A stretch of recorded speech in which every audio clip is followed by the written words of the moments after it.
We often hear about concerns in your neighborhoods, and today we wanted to look closer at the frustrations we heard from some people in Northeast Austin. Neighbors telling us about a property that's long been an eyesore despite the city's involvement in the past. KXAN's Will Dupree went looking for answers about what you can do when there's one house with an unruly yard.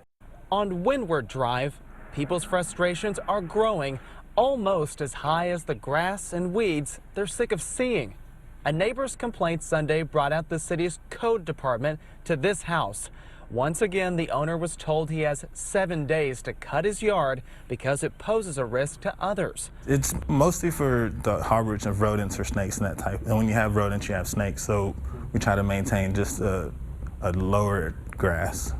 Lower than 12 inches. Code enforcement investigator Khalid Marshall says about 30 to 40% of his calls are related to property maintenance. Yeah, tall grass and weeds, trash, debris, that type of thing. This house is familiar to code enforcement. The city responded 9 times last year and twice in 2017 to complaints about the property.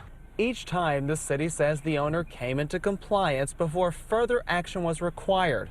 Code enforcement can do very little once that happens.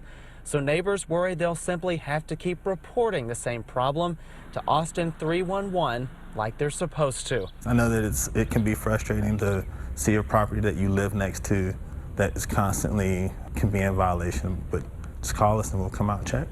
Will Dupree, KXAN News. We tried several times to contact the owner of that house featured in the report, but never reached him. The Austin Code Department has a list of common code violations. It includes weeds or grass over 12 inches, accumulation of garbage or any unsightly matter at a residence, more vehicles stored at a residence than there are licensed drivers. Additional vehicles should be in a garage. To report code violations, call 311.